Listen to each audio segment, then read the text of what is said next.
Assalamualaikum warahmatullahi wabarakatuh. Selamat pagi anak-anak. Bagaimana kabarnya hari ini? Masih tetap semangat kan untuk belajar daring hari ini? Tetap jaga kesehatan dan selalu patuhi protokol kesehatan ya.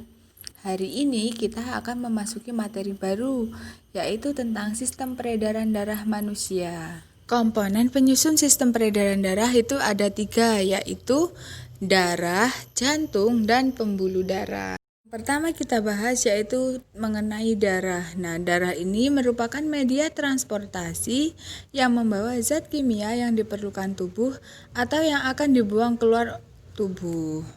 Komponen darah. Nah, komponen darah ini terdiri dari 5 bagian, yaitu pertama ada plasma darah yang berfungsi untuk mengangkut sari makanan ke sel-sel, lalu mengangkut sisa oksidasi ke tempat pembuangan, serta menghasilkan antibodi.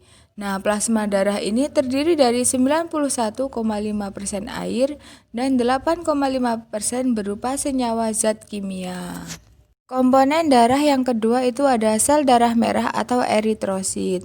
Eritrosit itu mengandung hemoglobin yang berfungsi untuk mengikat oksigen untuk diedarkan ke seluruh tubuh dan mengikat karbon dioksida untuk dikeluarkan dari dalam tubuh melalui paru-paru. Komponen darah selanjutnya itu ada sel darah putih atau leukosit.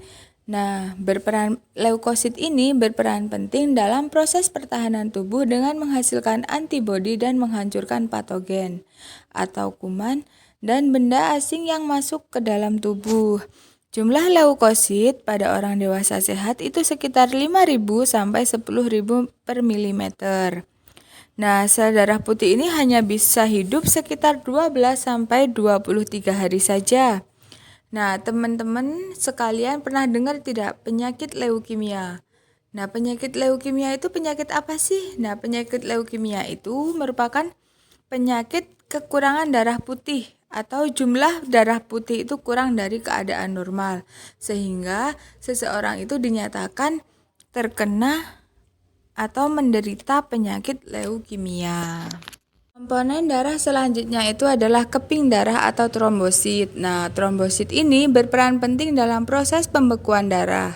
Jumlah trombosit normal orang dewasa itu sekitar 200.000 sampai 400.000 mm kubik darah. Nah, umur trombosit itu sekitar 5 sampai 9 hari saja.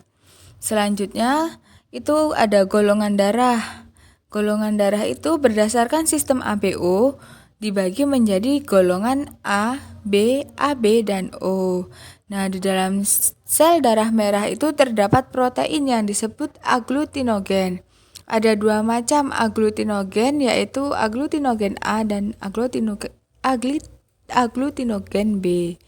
Nah, di dalam plasma darah itu ditemukan protein yang disebut aglutinin. Nah, aglutinin ini ada 2 macam, yaitu aglutinin A dan aglutinin B. Jadi perbedaan antara aglutinogen dan aglutinin yaitu kalau aglutinogen itu di dalam sel darah merahnya itu terdapat protein. Nah, sedangkan pada aglutinin di dalam plasma darahnya itu terdapat protein. Komponen penyusun sistem peredaran darah selanjutnya itu ada jantung. Nah, jantung ini berfungsi sebagai pemompa darah ke seluruh tubuh.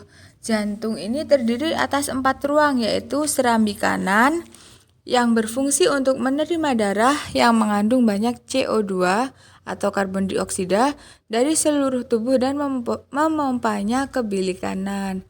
Yang kedua itu ada serambi kiri yang menerima darah yang mengandung banyak O2 dari paru-paru yang dialirkan melalui vena pulmonalis lalu memompanya ke bilik kiri.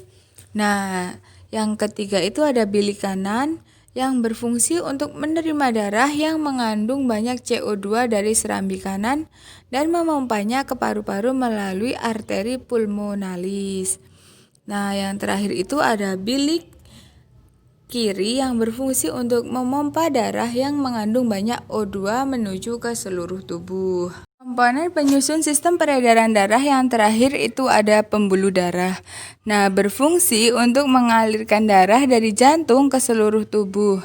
Menurut fungsinya, pembuluh darah itu dibedakan menjadi 3, yaitu arteri pembuluh nadi yang berfungsi untuk membawa darah keluar dari jantung. Nah, arteri terbesar di dalam tubuh itu bernama aorta, yang berfungsi mengangkut darah yang mengandung banyak oksigen dari bilik kiri jantung ke seluruh tubuh. Nah, yang kedua itu vena atau pembuluh balik.